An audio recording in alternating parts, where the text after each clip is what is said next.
Desde el 7 de febrero de 1986, el Perú se encontraba en estado de emergencia. Las acciones violentas de los grupos subversivos se habían incrementado, produciéndose atentados, asesinatos y huelgas, como la del 16 de junio, paro indefinido del Sindicato de Trabajadores Penitenciarios, que inició a las 0 horas del 18 de junio.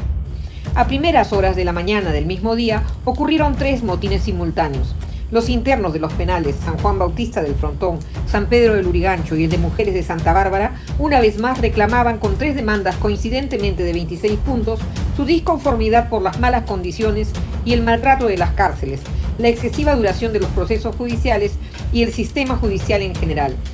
Eran las 6 de la mañana en el Frontón, hora del desencierro de los reclusos, cuando empezaron los disparos de los internos, desde el segundo piso del pabellón azul, tomando como rehenes a 3 guardias republicanos. El mismo día 18, el gobierno informó a la población del fracaso de la comisión negociadora y, dado el estado de emergencia, la operación de rescate de los penales se encarga a las Fuerzas Armadas. La Marina de Guerra se encargaría del rescate del penal del Frontón, el Ejército del Lurigancho y la Fuerza Aérea del penal de Santa Bárbara. Y el mismo día 18 de junio se promulgó el Decreto Supremo número 00686-JUS, mediante el que se declararon los penales zonas militares rígidas, impidiéndose el acceso a las autoridades civiles, jueces, fiscales y a la prensa. El 19 de junio se informó a la población que las fuerzas del orden tenían el control de los penales y que las acciones habían dejado un saldo de 133 muertos en el Frontón, 124 en Lurigancho y 12 en Santa Bárbara. Días posteriores, algunos políticos y medios de comunicación divulgaron la presunta comisión de ejecuciones extrajudiciales, que incluso aniquilaron internos que ya se habían rendido. Y el entonces presidente Alan García, el día 27 de junio, admitió y anunció el inicio de una investigación para castigar a todos los responsables.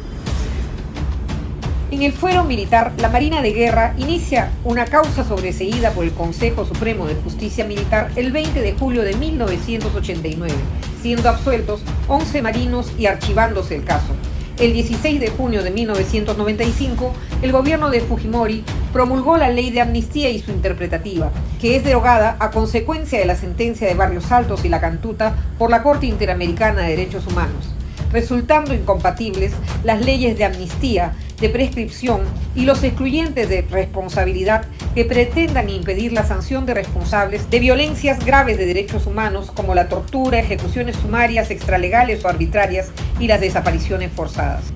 En mayo de 2001, la Fiscalía abre investigación penal contra 11 marinos, que luego de una serie de archivos y reaperturas, resultó un proceso penal acumulado en el 4º Juzgado Penal Superprovincial contra otros 23 marinos. En marzo de 2009, se interpone habeas corpus a favor de los marinos y se resuelve declarando nulo el auto de apertura de instrucción del 9 de enero de 2009, considerando además, contra el argumento de Vergara Gotelli,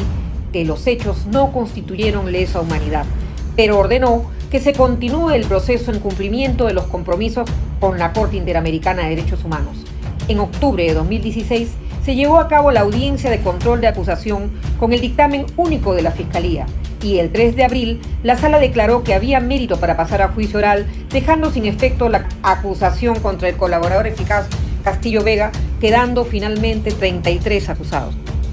Caso Durán y Ugarte. El 16 de agosto del 2000, la Corte Interamericana de Derechos Humanos determina la violación por parte del Estado de los derechos invocados, dejando claro el deber de hacer todo el esfuerzo posible por localizar e identificar los restos de las víctimas y entregarlos a sus familiares, esclarecer los hechos, condenar a los culpables y reparar a los deudos.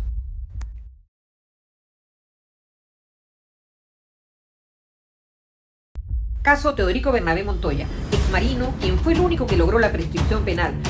El Tribunal Constitucional declaró nulo el concesorio de queja interpuesto por IDL por denegatoria del recurso de agravio constitucional, por considerar falta de legitimidad, basando sus argumentos en cuestiones de forma y no de fondo.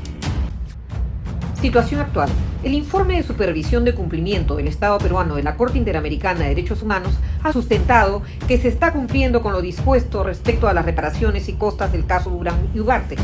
y a la fecha se han llevado a cabo los procesos judiciales y las diligencias ordenadas. Respecto al caso de los marinos que participaron en el develamiento del motín del Frontón, el juicio se inició el 8 de septiembre de 2017 y se han realizado más de 65 audiencias en la Sala Penal Nacional contra los 34 marinos acusados.